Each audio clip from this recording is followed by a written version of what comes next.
Hello my friends and welcome, my name is Dennis and this is the latest update from Ukraine, and as usual we have awesome news about Ukrainian counterattack.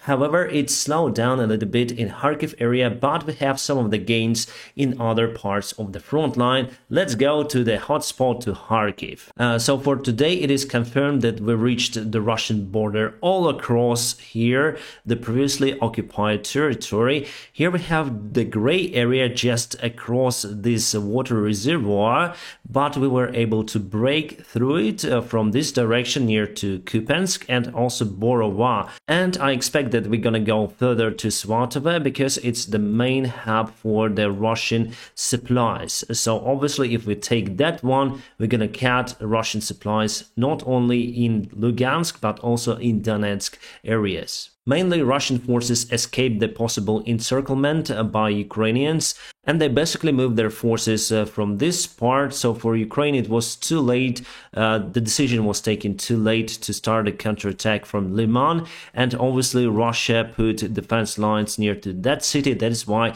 it was a little bit slow for Ukrainian side, but still we were able to capture thousands of Russians in this territory. It's the great success for Ukrainian counterattack. Yet we don't have the precise number of imprisoned Russian soldiers.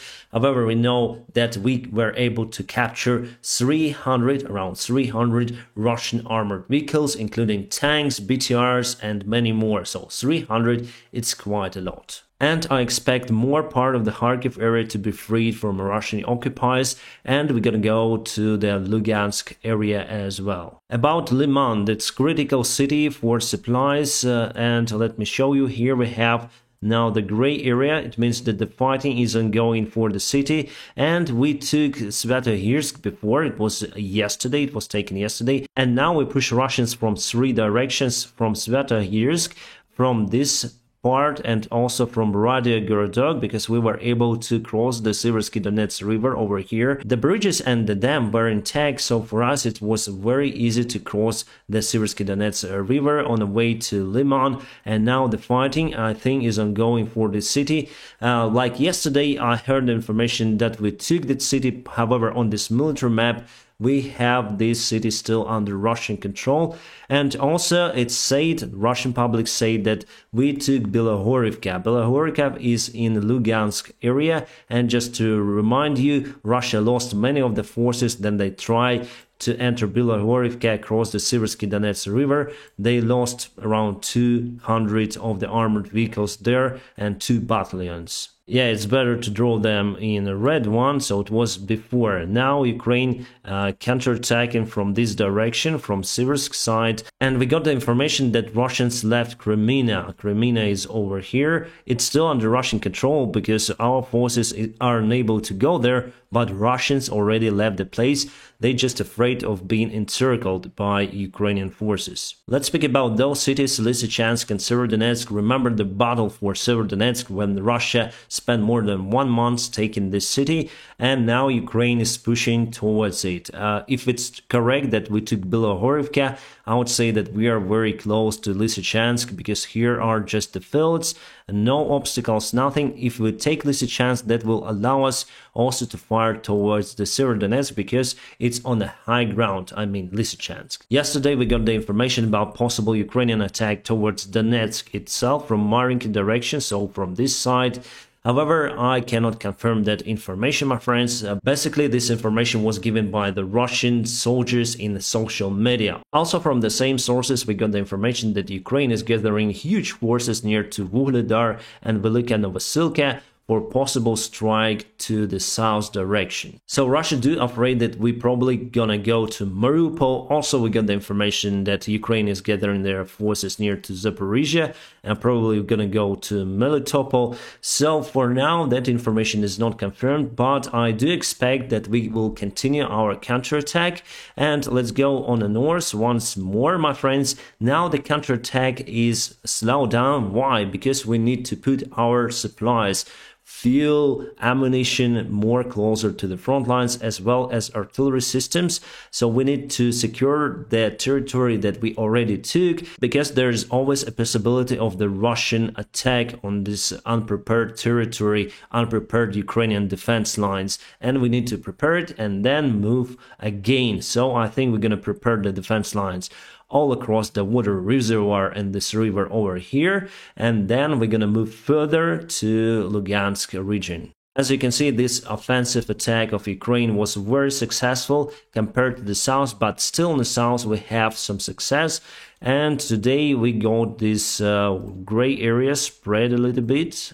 So yesterday it was like that, and today we moved to Bruskinske, and also we got the information again from the Russian publics that we took this part of Davydov Bridge, very important crossroad, and we gonna also fence from Mala Alexandrovka, I think like that. Other than that, there was no change near to Kherson region, my friends. And let's go to the latest news and events. And before we go to the news, I just want to say, my friends, that you are awesome, stay awesome, and please don't forget to press the like to this video.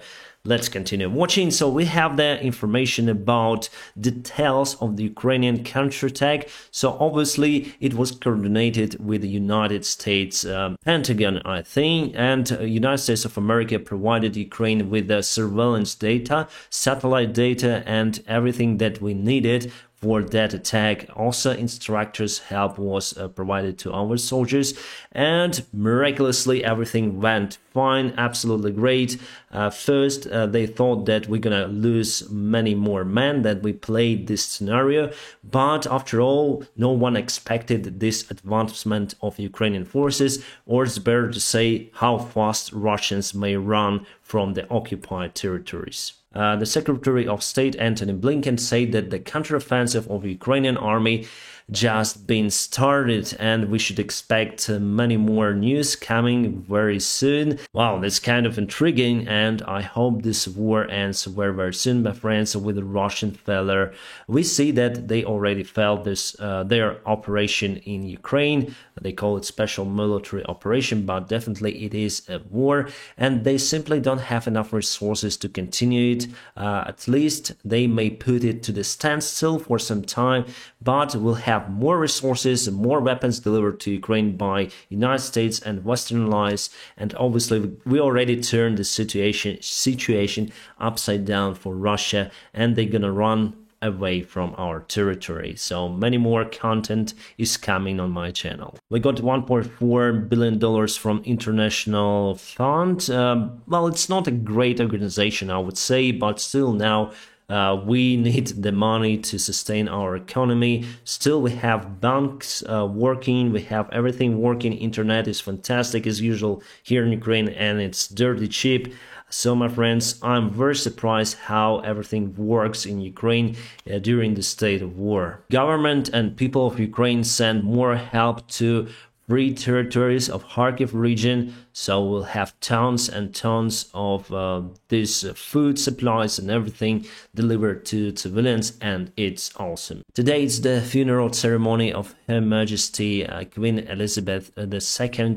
It's ongoing in London City, and Russians and Belarusian officials were not invited for that. And I think it's great because today on Russian propaganda media we heard very terrible stuff that they speak about Her Majesty just on Russian TV, blaming her for everything and using bad words for her side. You know, it's just terrible. It's hard even to watch and listen. And yeah, it's a tragic day for United Kingdom. Again, my friends, my condolences to United Kingdom, and not only. Our Minister of the Foreign Affairs, Dmytro Kuleba, said that we are already negotiating now with Russia. You can see it on the front lines. And actually, after our counterattack started, Russia started to run to leave their positions in Kharkiv territory. They called for peace negotiations again from the Russian side. However, Ukraine refused to speak with Russia, so we refused using now because Russians should leave Ukrainian territory, including Crimea, and after that we're gonna talk with them. I think it's the proper action that we do, and some of the European politicians, German politicians and France and some Italians politicians told Ukraine to go for the agreement, some sort of agreement, because they really need cheap gas and oil from Russia. They wanted situation to stay the same as it was before 24th of February this year. However, for Ukraine, it's very important to get our territory back, and I'm really happy that most of our Western allies, including the United States and United Kingdom, stays together with our idea that Russians should leave Ukraine first, and then we need to speak. It doesn't matter that we do not respect Germany or France. They have their own view on this problem. Still, they help Ukraine a lot, especially with Panzerhaubitze 2000, Gepard tanks, and many more. So obviously we have awesome help, but we have different views on how this war should be resolved. As Ukrainian, I do support Zelensky's point of view that we need to negotiate after Russia leaves our territory for good. One more example how we put Ukrainian flag. So we put away Russians, throw them, just throw this flag on the ground. It's in Kharkiv area, bordering city. And here is Ukrainian flag once again. Yesterday, one more long-term conflict sparked again between Azerbaijan and Armenia. Azerbaijan fired rocket artillery systems towards Armenian positions, accusing Armenia that they put mines near to the border line, and Armenia said that Azerbaijan attacked their territory. Luckily today it was some sort of the negotiation to stop attack, and for now the situation there is standstill, but it may spark again at any moment. So yeah, we got the information that Russians left Belogorivka. This is very close to Lysychansk and Severodonetsk. We're gonna see the confirmed information about that city or town tomorrow, my friends. We have this document saying that Russians may only leave Crimea only after they go to the military branch, so they need meat again to throw to the front lines. That is why they are not letting men to go away from Crimea itself. Kind of interesting. Today there were lots of messages from the Russian side saying that Ukraine gathered lots of their troops near to Zaporizhia, and they probably may go to Melitopol and catch Russians here. We're gonna see it in the future, my friends, because yesterday we got the information that our forces are very close to Donetsk. Already the counterattack started towards the city. However, for today that information is not confirmed. And yesterday we shot down first Iranian drone. So here we go. It is the Iranian drone that was delivered to Russia. And I think this is Bushmaster, Australian-made vehicle. And our forces use it quite a lot. And now this video was taken in Oskil, on the border of the front line, I would say. My friends, I'm gonna keep you updated on situation here in Ukraine. Hope to see more awesome news for tomorrow. And now, if you want to support this channel, just press the like button. And if you want to support me financially, there are always the links in the video description below. You may support me on PayPal, Patreon, or Donatello, whichever you like. I wish you a peaceful sky wherever you are. Have a great time.